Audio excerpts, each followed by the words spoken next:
Hi everybody, Mark Anthony here, the Vegas Tourist, and I enjoy helping people discover new things to see, do, and experience while visiting Las Vegas and beyond. Today being the end of November here, just about Thanksgiving here, Miss Debbie and I are out in Death Valley and we're going up to Aguereberry Point, Aguereberry Overlook.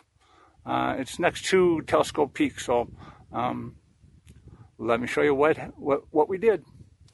So here it is, a few days before Thanksgiving, and with some free time on our hands, Miss Debbie and I decided to take the Jeep out for some exercise and to visit some new places in Death Valley. I chose Aguereberry Point as our destination. Now, other people had told me that it is one of the best views of the valley floor, even better than Dante's Viewpoint, which I kind of found difficult to believe. Now, Aguereberry Point is about a 3.5-hour drive from Las Vegas. It's on the west side of Death Valley. Most of the way there is paved, and it is very easy to drive.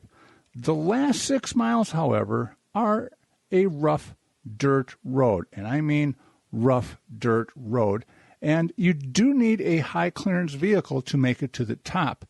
Not necessarily a four-wheel drive vehicle, but at least one that has high clearance, like an SUV or larger. Now, we did this as a loop, starting out in Las Vegas, heading upward, making a stop in Pahrump for fuel, food, and snacks, coming into Death Valley from the south end, coming out through Beatty at the north end, and stopping at our favorite candy store and Chevron station. Now, a word of warning. If you do this, you are entering Death Valley, and even in November, you need to come prepared. You'll have spotty, if any, cell phone coverage. At least have a backup supply of water, food, and snacks, and maybe even some clothing. And keep your fuel tanks filled. There are 2 fuel places in Death Valley, but don't chance it. Top your tanks off in Pahrump. Now, once we got into Death Valley, we made a stop in Furnace Creek to see the changes at the ranch.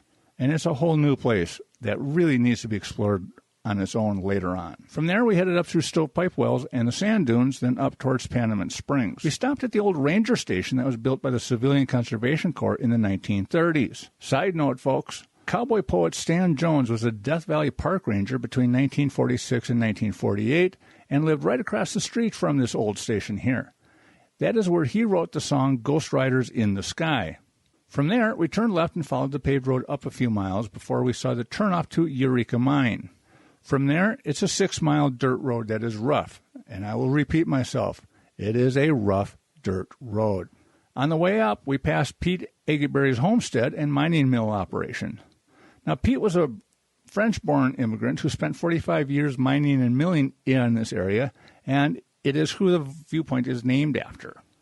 But we continue further up the narrow, rough climbing mountain road, and as the road levels out, we were amazed at the view before us. It was jaw-dropping. Stop and take a breather, look at the valley below you, but this is not the point. As beautiful as this is not the end of the road. You still have a little bit more of a hill to climb to the actual overlook. Well, once we got acclimated to this gorgeous site, we continued driving up to the actual point. Yep, they were right. Aguereberry Point makes Dante View look like a rest stop. From here, we're looking at the Panamint Mountain Range.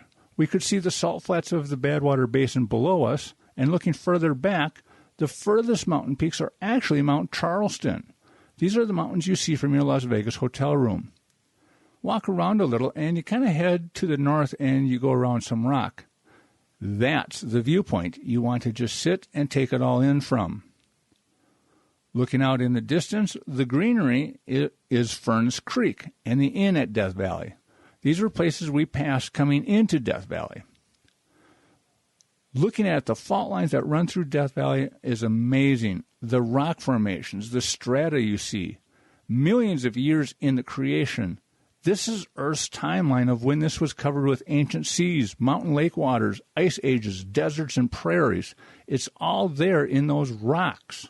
Then while they're sitting there and just gasping at the majesty of it all, to realize we are 6,433 feet above the valley of the floor, remembering that Badwater is actually 283 feet below sea level and sinking. So the elevation is from the bottom of the valley floor upward, not from sea level. Well, if it wasn't the end of November and cold, we would have probably stayed and had our lunch there. But we still took it all in, not wanting to leave, but we knew we had to head back down. On the way down, we stopped at the Eureka Mine area and explored some of that. Death Valley is littered with old abandoned mines and ghost towns. This one is always worth a stop to look around and explore. Once we got back onto the highway, we headed towards Beatty, making a quick stop at the cemetery for the ghost town of Rhyolite. Then on to Beatty and the Death Valley Nut and Candy Company and Chevron gas station, where we always find vintage candy and snacks you just can't find anywhere else. Stuff from our childhood. Topping off our fuel tank and heading back to Vegas from the north. All in all, a very rewarding, fun, and adventurous day in Death Valley. There you have it, folks.